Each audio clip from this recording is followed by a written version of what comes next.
मंडळी नमस्कार. आज आपण आलो आहे विद्याश्री स्कूलच्या माध्यमातून पिकनिकसाठी अहमदाबाद येथील रिव्हरफ्रंट फ्लॉवर गार्डन येथे. तर तुम्हाला फुलापासूनच पूर्ण सर्व अशा अनेक गोष्टी साकारलेल्या आहेत, तर ते पाहायला मिळणार आहेत. तर आता आपण आज जाऊयात. हे पूर्ण बघा, सुंदर गेट आहे बघा, दोन्ही बाजून दोन सिंहाच्या प्रतिकृती, त्याही फुलात पूर्ण फुलं लावूनच बनवलेलं आहे. खूपच असं सुंदर आहे. तर आपण आत गेल्यानंतर आता तुम्हाला सर्वच मी दाखवते बघा. एवढा गेटच एवढा सुंदर आहे, आत किती सुंदर असेल. तर आता आपण आत जाऊया. आणि विशेष म्हणजे वेदश्री स्कूलचे खूप खूप आभार, कारण त्यांच्यामुळं पालक आणि मुलांनासुद्धा या ट्रीपमध्ये सहभागी होता आलं. तर आपण आता चला आत जाऊया. बघा समोरच एक भारत एक गाथा, खूप असं फुलामध्येच पूर्ण ते एक वाक्य तिथं बनवलेलं आहे आणि खूप असं फोटोसाठी स्थळ बनवलेलं आहे. तर आता आपण पुढे जाऊयात. सर्व आता तुम्हाला दाखवतो, कारण बोलण्यापेक्षा तुम्हाला मी व्हिडिओतूनच दाखवतो आणि तुम्ही या व्हिडिओचा आनंद घ्या.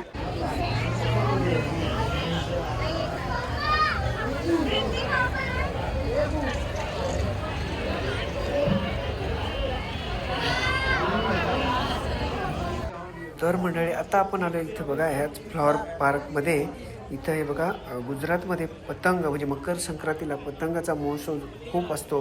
आणि तिथे बघा, इथं मांजा पतंग उडवताना तेही फुलात साकारले बघा. पतंग उडवताना मुलं दाखवलेत, पतंग उडलेत आणि हातात मांजा वगैरे आहे. तर असं खूप असं सुंदर ते पण साकारण्यात आलेलं आहे आणि खूप पाहावं असंच वाटते. खूपच असं छानपैकी बनवलेलं आहे आणि पूर्ण फुलं, म्हणजे असं हे फ्लॉवर गार्डन खूपच सुंदर आहे. तर इथे हे पतंगाचं आहे. तर आता आपण तसंच पुढेही जाऊयात. पुढे पण भरपूर वेगवेगळ्या प्रतिकृती साकारल्या आहेत, तर तेही बघूयात. तर मंडळी, या पिकनिकमध्ये मुलांबरोबर सर्व पालकसुद्धा आनंद घेत आहेत. आम्ही सर्व पालक खूपच आनंद घेतो आहेत, कारण बघा असं खूप असं सुंदर असं साकारलं. आणि हे आमचे संजय हमरे, प्रियांश, वेदांत, सोरांगी हे सुद्धा बघण्यात व्यस्त आहेत. तर आता बघा इथं बाजूला आपण बघा, दिवाळीला जे असतं ना, दिवाळीचा पूर्ण कार्यक्रम जो आपला, म्हणजे दिवाळीला काय काय कसं असतं ते पूर्ण इथं साकारलेलं आहे. दिवाळीचं सर्व बघा तेही इथं साकारण्यात आलेलं आहे. तर असं खूपच सुंदर आणि पूर्ण फुलाचं, हां असं हे नाही, फ्लॉवर्स गार्डन पूर्ण फुलंच लावले. तुम्हाला कुठे बघा तर हे फुलंच दिसणार आहे. तर खूपच असं डोळ्याचं पारणं फेरणारं असं हे स्थळ आहे. तर कधी योग आला तर नक्कीच अहमदाबादमधील इथे रिव्हरफ्रंट फ्लॉवर गार्डन इथे तुम्ही भेट देऊ शकताय. तर आम्ही आता सर्व बघून आता थोडं पुढे जातो आहे. तर असं छानपैकी बघा, मी आता थोडंसं अजून कॅमेरा मारतो आहे, असं पूर्ण व्ह्यू दाखवतो तुम्हाला. बघा तिकडं ते पतंगाचं आहे, ते मांजा बिंजा ते अगोदर दाखवते. हे दिवाळीचं इथं साकारलेलं आहे पूर्ण. तर खूपच असं अप्रतिम छान दिसते. तर आता आपण इकडे बाजूला तुम्हाला परत दुसरे दाखवतो आहे. तर पुढे जाऊयात. तर सर्व मुलं पालक खूपच आनंद घेत आहेत, कारण जेव्हा या पार्कमध्ये एंट्री केली तेव्हाच सुरुवातीलाच गेटवरच कळालं की हे खूपच सुंदर असताना खरोखरच खूपच सुंदर आहे. तर आता आपण पुढे जाऊयात.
तर मंडळी आता आपण फ्लॉवर गार्डनमधून थोडंसं पुढं बाहेर पडून आत्ताच चाललो आहे अटल सेतूकडे. अटल सेतूसुद्धा खूपच असं चांगलं सुंदर स्थळ आहे बघा. तर आम्ही आता फ्लॉवर गार्डनमधून बाहेर पडलो आणि हा अटल सेतू बघा खूप मनोहर दृश्य दिसतंय. तर चला तर पुढे पूर्ण आपण ब्रिज जाऊन बघूयात, जेणेकरून आपल्याला पूर्ण व्ह्यू व्यवस्थित बघता येईल.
तर मंडळी अशा नवनवीन माहिती करता माझ्या रामबाण उपचार चॅनलला सबस्क्राईब करून ठेवा, कारण मी आयुर्वेदिक उपचाराबरोबरच अशी नवनवीन माहिती देत असतो. तर नवीन व्हिडिओसह भेटू पुन्हा.